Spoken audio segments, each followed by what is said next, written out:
Thank you for watching SEO video tips from OurChurch.com. In this video, we'll tell you about several black hat SEO techniques to avoid. Hi, I'm Mark Steinbrook. This is Kurt Steinbrook. We're with OurChurch.com, and on this video we're going to talk about black hat SEO, or search engine optimization, and what the mortal sins to avoid in SEO. This seems pretty scary, Kurt, when it comes to very scary. Well, black hat. What is black hat SEO? Well, the term black hat, just so you know, is really a reference to the old TV westerns, where the bad guy would always wear a black hat and the white hat for the good guy.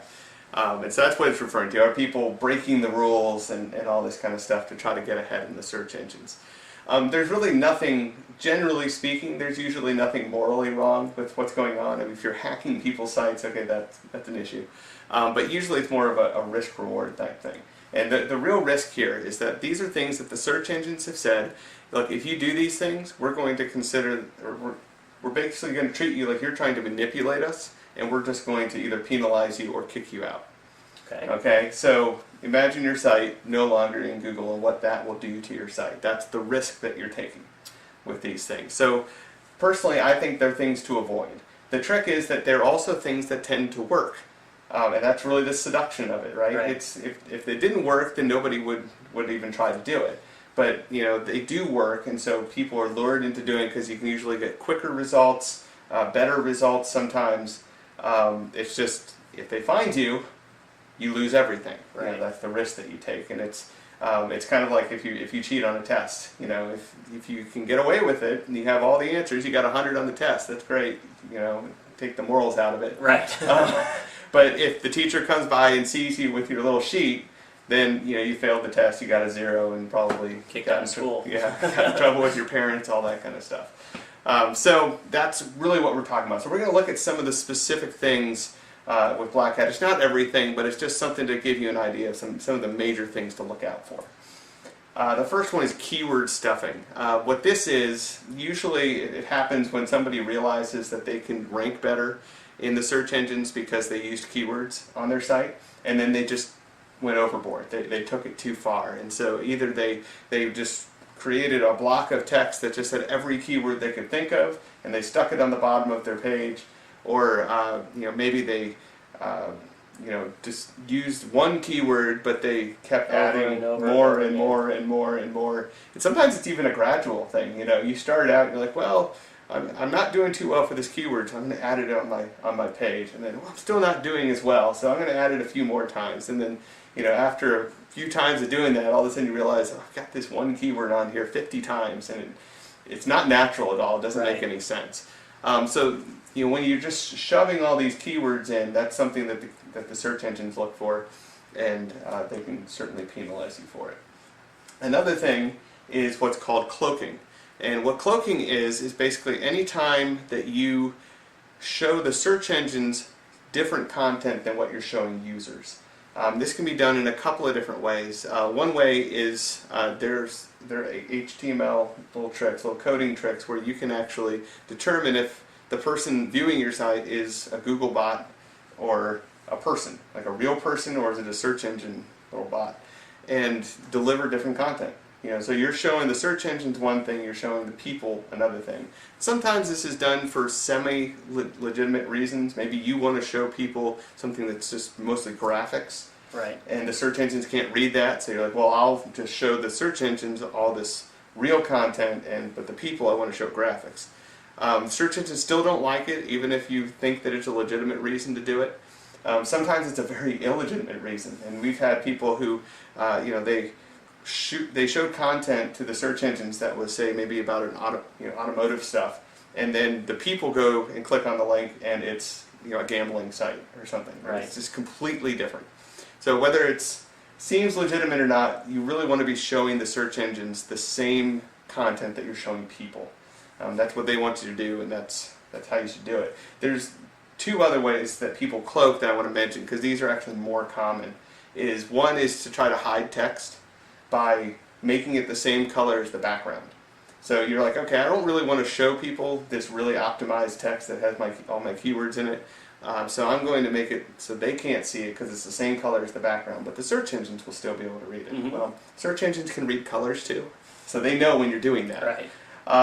There's the other thing is to hide it behind images and things like that. So you put the text in there, then you use some little coding tricks so that an image is displayed on top of it, and that's another thing. They can usually detect that as well, but don't try to hide content. Don't try to cloak things like that. That's bad news. Another thing that happened is buying links. Buying links it's a pretty popular thing to do for a black hat thing because links are really very important in SEO. When we first started out with search engines, everyone was kind of trading links because they found that could help. And then the search engine said, "No, we're not going to count those anymore." So then people started buying links. And this is something that the search engines really started to crack down on. There are ways to do it because there are legitimate reasons to buy links. But if you don't follow the methods and the standards that the search engines give, Right. then they'll see it as you're trying to manipulate their rankings. So basically they say, mark the links by identifying them as a paid link. Just having something sponsored or whatever on it. And then also adding a no follow tag. Right. And so if you do those, then they're fine with it because you're being open with them. You're saying, look, I bought these links, but I'm not trying to mess with your rankings at all. I want this because I wanted that link there. Right. And they're fine with that. But if you start to do it without those things, then they're going to look at it as you're trying to manipulate things, and they can punish you. They can also punish the site that's selling you. Yeah, that's those the links. interesting thing is they'll target both the selling site as well as the buying site and penalize both of you. Yeah, so it's dangerous for both. And buying links is really just one of many linking schemes. And so that's kind of the next thing. It's kind of an all-inclusive concept, but there's just a lot of link schemes out there, things that people try to come up with to get links that are not legitimately gotten. They're not really people saying, hey, I love this content on this site, so I'm going to link to it. It's just other ways of getting links. Sometimes it's spammy blog comments. Right. We see that a lot. I have a couple of blogs and I'm constantly deleting those. Sometimes people will create forum profiles, not to actually do anything on the forum. They just create the profile and put a link on there. There are things called pyramids, link pyramids, where they create all these spammy links and they kind of go through all these different sites that link to each other, and you end up with a couple of sites at the bottom that then link to your site. And the idea is that somehow the search engines won't look far enough down the pyramid to realize that all these spammy links are really just directed at your site. They can figure that out. Right. So there's just a lot of things like that you have to watch out for. And a lot of times, the people that are offering these things, they're not very forthcoming about that. And so when you're talking to someone about a link opportunity, if you will, a lot of times if you start hearing things like, hey, we've put these things in place to protect you or to buffer you from the link building strategies that we're doing, that should tell you that what they're doing is something that could get you in trouble. Yeah, it's a red flag. Yeah, if you're doing legitimate link building, you don't have to buffer. Right. You don't have to protect yourself from that. You want the search engines to know those links are coming from you. Yeah, and I think it brings up a good point that if an organization that does SEO for you is engaging in those black hat SEO practices, they don't have anything to worry about. It's all going to come back on you, the website owner, or the website itself. So if your website were to get caught and banned or penalized, it's not going to have any effect on the company that's performing that. And you may or may not have known that they were engaging in these kind of practices. So it's very important for you to try to listen, as Kurt said, very carefully to the practices that they do. And really when it comes down to it, those kind of practices, those black hat techniques, will only work in the short term because Google and Yahoo and Bing have thousands of people that are paid to go out and manually look at websites that are doing these kind of things, that are hiding text or engaging in other kind of black hat practices.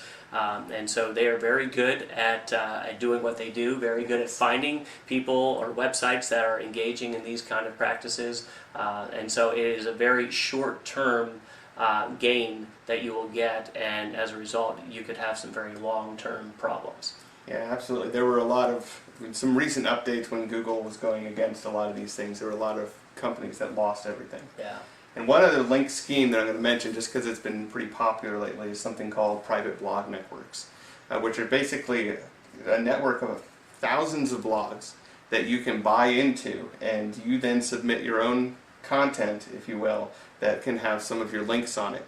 And that's the blogs are not really intended for users.